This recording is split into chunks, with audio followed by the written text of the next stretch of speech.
এখন আসি আমরা পেজ নাম্বারে। তো আমাদের যদি অনেকগুলো পেজ থাকে তাহলে আমরা প্রত্যেকটা আলাদা আলাদাভাবে এরকমভাবে পেজ নাম্বার দিব না। আমাদের এখানে যে ইনসার্ট মেনুতে ফুটার হেডার অপশনে আমাদের যেই পেজ নাম্বার আছে এখান থেকে আমরা আমাদের পেজ নাম্বারটা অ্যাড করব। তো এজন্য আমরা আমাদের পেজ নাম্বারটা দিতে যাচ্ছি ফুটারে। তো ফুটারে আমরা গিয়ে এখানে ডাবল ক্লিক করি, তাহলে আমরা ফুটার সেকশনে চলে যাব, এখানে এডিট করতে পারবো আমরা। তো এখান থেকে আমরা এখানে হেডার আর ফুটার অপশনে এখানে আমরা দেখতে পাচ্ছি পেজ নাম্বার।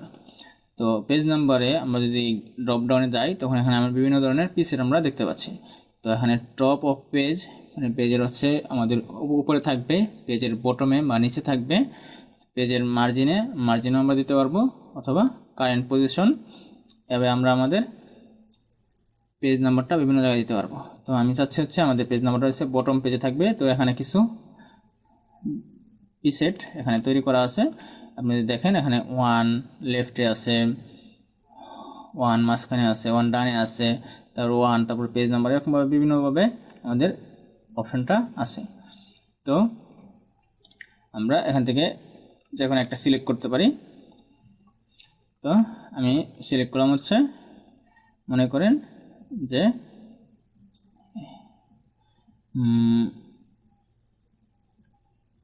এটা প্লেন নাম্বার 2, আমি এটা সিলেক্ট করলাম। তো এখন দেখেন আমাদের আমি যেহেতু 2 নম্বর পেজে আছি, তো হ্যাঁ এখানে 2 শো করতেছে।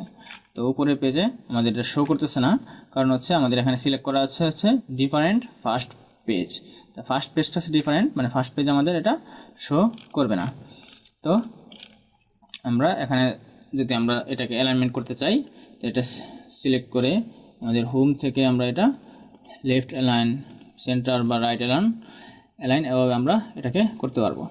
তো আমি এটাকে সেন্টার অ্যালাইন যদি রাখলাম। তারপরে এখানে যদি আমরা টেক্সট অ্যাড করতে চাই, তাহলে মনে করেন যে আমি একটা টেক্সট অ্যাড করব, পেজ অ্যাড করলাম।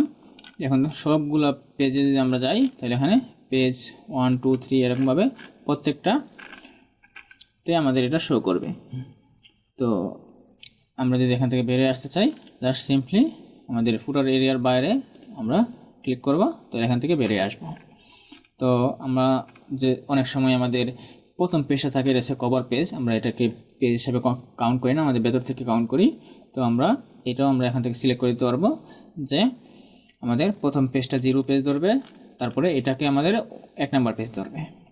তো এটা করার জন্য আমরা আবার ফুটার সেকশনে গেলাম ডাবল ক্লিক করে। তো এখান থেকে আমরা যদি পেজ নাম্বারের এখানে যাই, এখানে ফরম্যাট পেজ নাম্বার আছে। তো পেজ নাম্বার ফরম্যাটে আমরা যদি ক্লিক করি, তো এখানে দেখতে পাচ্ছি যে কন্টিনিউ ফ্রম প্রিভিয়াস সেকশন আর স্টার্ট এট হচ্ছে আমাদের এখানে বাই ডিফল্ট 1 দেওয়া আছে। আমরা এটাকে যে 0 করে দেই, তাহলে হচ্ছে প্রথম পেজটাকে আমরা 0 পেজ ধরবে, তারপর এটাকে 1 ধরবে। আর এখন দেখতে পাচ্ছি প্রথম পেজটা হচ্ছে আমার 0, আমরা এখানে দেখতে পাচ্ছি না, কারণ হচ্ছে আমাদের ডিফারেন্ট ফার্স্ট পেজ দেওয়া আছে। আমরা যদি ক্লিক করি তাহলে এখানে আমরা পেজ 0 দেখতে পাবো। তো আমরা চাচ্ছি না, আবার এটা আমি টিক দিয়ে দিলাম। তো এটা হচ্ছে আমাদের 0 পেজ, তারপর এটা হচ্ছে 1 পেজ। তো এখানে দেখেন পেজ নাম্বার 2 দেখাচ্ছে 16-র মধ্যে, কিন্তু আমরা এখন দেখতে পাচ্ছি 1। তো কারণটা হচ্ছে আমরা প্রথম পেজটাকে 0 নম্বর পেজ ধরেছি।